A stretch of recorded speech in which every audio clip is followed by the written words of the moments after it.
Thank you very much, dear guests. First of all, I must apologize because my advisor prepared for me a very nice speech, but of course I forgot the speech in my office, and I will try to say something. And I took my old papers, but I try my best. First of all, maybe, everybody asks me what will be in September. What will be with the Palestinians' unilateral resolution? I think it's really important, but not so important. We have many other issues on the table, and my priority, I must say frankly, it's a different priority.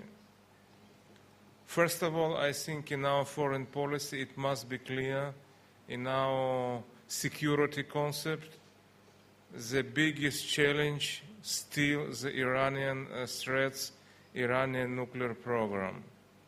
Today, because we have so many challenges and we have the spring in the Arab world, and my fear that after the spring in the Arab countries we will see some Iranian winter, but we are speaking about Arab Spring, but my fear is that we forgot, the international community forgot about the Iranian issues, and what we see is a real clear determination and their desire to achieve the nuclear capability as soon as possible. Today it's clear no more restrictions, no more attempts to conceal the Iranians. They are doing everything. They are making all efforts to achieve this nuclear capability. And the international community don't have enough power, enough time, enough political will to pay real attention to this problem. And it's not only, of course, nuclear capability of the Iranian regime. It's their message and their challenge. They have succeeded in suppressing demonstrations and protests within Iran. They are today, of course, they are involved in the suppressing in Syria, they and their proxy like Hezbollah. The Iranians penetrated to Yemen, and they very, very active in Yemen. And it's also must be clear that for them Yemen it's only a bridgehead to threaten the Saudi Arabia, and their involvement in their activity in Maghreb and Africa, in Lebanon, in Gaza Strip. And I think that for our foreign policy it must be very, very clear the first priority it's Iranian issue. The second priority, it's the situation in the Arab world around us. I'm sure that everybody spoke with you and explained that today maybe it's more clear that the main reason for the unrest in the Arab world, it's not a Palestinian issue, it's not Zionism, it's not the Jews, it's not our conflict with the Palestinians. It's first of all the economic situation, the freedom of speech, democracy, and of course it's first of all domestic problems. It's internal situation without any connection, no links to the Israeli-Palestinian conflict. I don't see any link between our dispute with the Palestinians and the uprising in Bahrain or Libya or Tunisia or situation in Sudan or in Yemen. It's clear that we in the midst of the political earthquake in the Arab world, without any ties to our dispute with the Palestinians, as I mentioned. And what is interesting is the consequences of this Arab Spring or this deep change within Arab world, Arab society around us. Of course, our biggest neighbor, our maybe most reliable partner in the Arab world, Egypt, for many years, since 78. And we are monitoring and we are following the situation in Egypt. And I wish for myself and for them to see a really successful democracy in Egypt, prosperous society, democratic society. We are trying to contribute from our side everything what is possible, and I think that the most important thing that we can do regarding the Egypt is to keep our silence and not to respond to every declaration, every statement, and we hope really that we will see in the next 2-3 years Egypt biggest democracy in the Middle East, because it's, I'm very satisfied to say that Israel only one strong, stable democracy in the Middle East, an island of stability, but I prefer to be, the second democracy, and I prefer to see the Egypt very democratic and very strong, and we hope to see Syria also a democratic country, development country with freedom of speech, freedom of movement, and of course the same in Lebanon. And as you understand, we have a lot of challenges, and I'm concerned about the future of the Arab world. We have one tendency, of course, it's a desire for a real deep change, to build a new, open, democratic society. We see the other tendency, the same, Muslim brotherhoods, jihad, Hezbollah, oppression, and it's first of all the challenge of all international community, and we can only to monitoring, to prepare ourselves to every situation, and only to wish for some real democratic change. The third priority, and I think it's also not only our challenge, but maybe it's a challenge for all our Jewish diaspora around the world, and we're speaking about, of course, mass media, delegitimization of Israel, of the Jewish people, and etc., etc. You know better than me what happens in your countries, around the world, in every country, as a double approach, really, it's impossible to say journalism, it's something like brainwashing in the mass media regarding real reasons for long-standing conflict between us and the Palestinians. And maybe it's three biggest priorities from my point of view in our foreign policy. Regarding the Palestinian issue, for real peace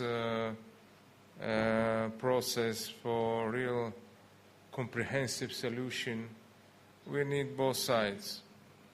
From the first day that we established this government, we say we are ready for direct talks without any preconditions.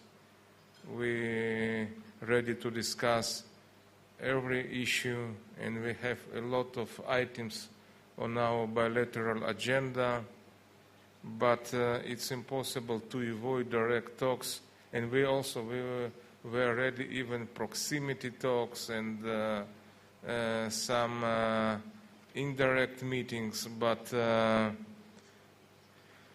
what we saw, it's first of all, it was the first precondition, as you remember, it was a freeze, a moratorium of any construction activity in the settlements. We made a gesture of goodwill. We decided about a moratorium for 10 months, and we didn't see any positive results. And today we see a new precondition. It's the parameters, 67 borders. Also, we have a lot of demands. We have our stance, and we can also put on the table many preconditions. We can start with Jerusalem, with refugees, but I'm not sure that it's the best way to resolve the conflict. Of course, in my understanding, what we see from the Palestinians, it's they're waging a full-fledged political smear campaign against Israel. They filed a lawsuit against us in ICC, allegedly war crimes attributed to the Israeli soldiers. They really confront us in every international forum.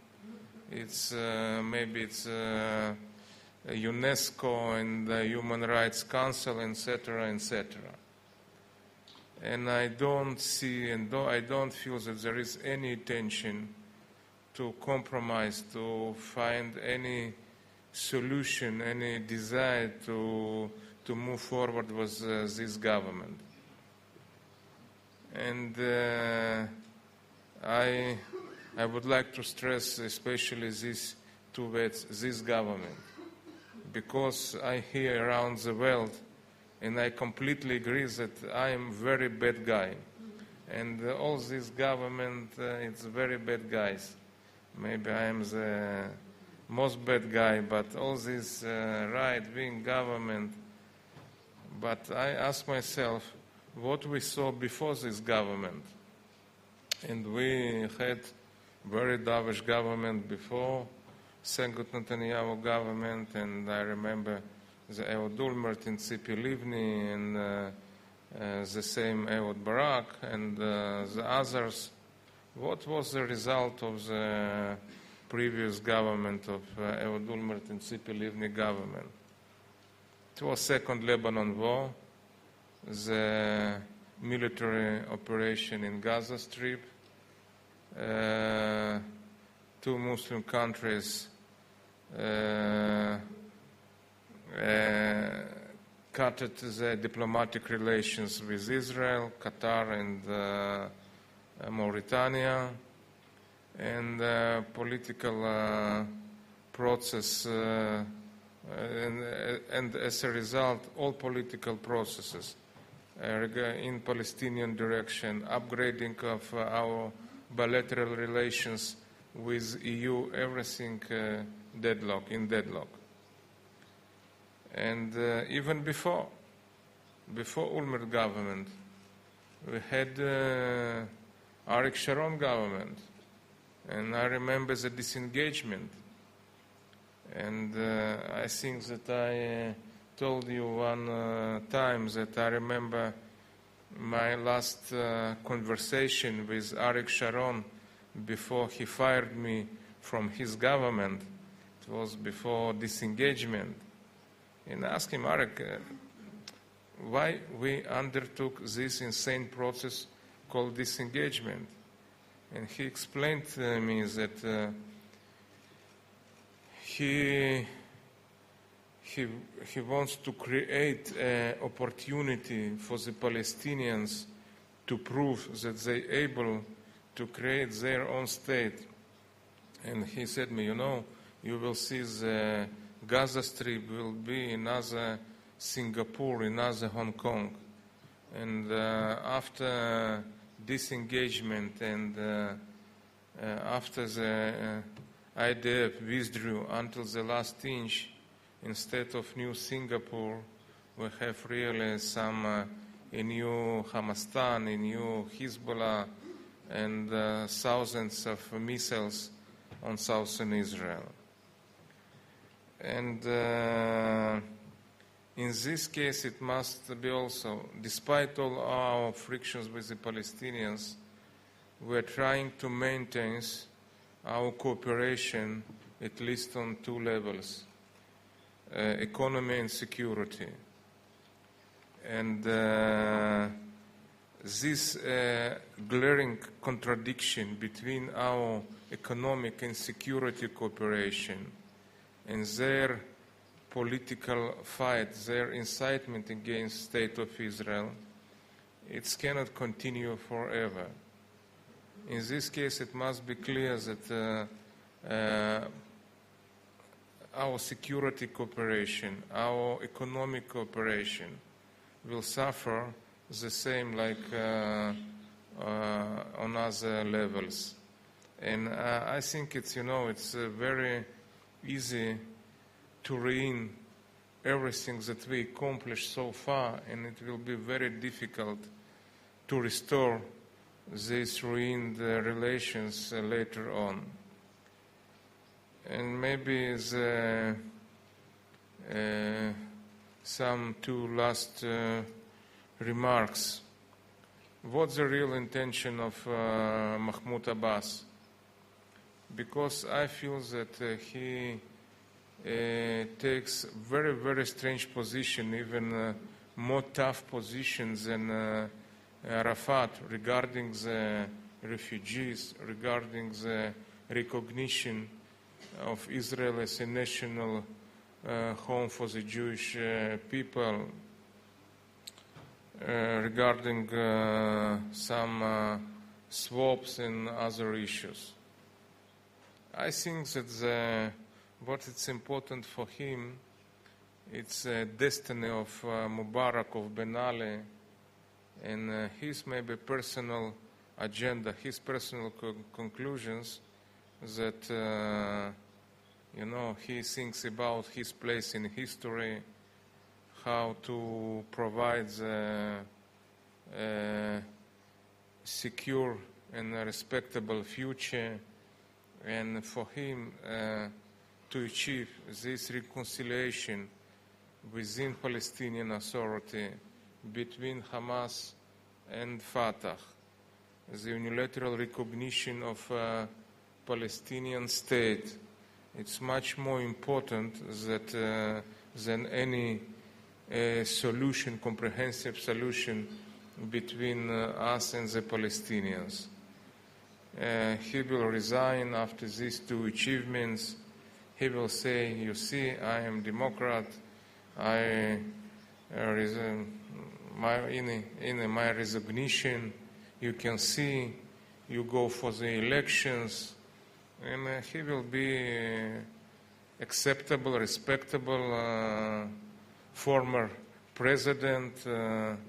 He will travel between Gulf countries and Jordan. From time to time, he will visit Ramallah, and very nice, way to spend time in the end of his career. But I think that today it's maybe more clear even for people within Palestinian Authority that unilateral recognition of Palestinian state within or during the General Assembly, it's a private agenda of Mahmoud Abbas, and it's very bad for the Palestinians. But it's their decision. As I mentioned, we're ready to start direct talks. We're ready for comprehensive solution. but today is the ball on their court. Thank you. If there are some questions for 5-10 minutes, it's possible. Thank you.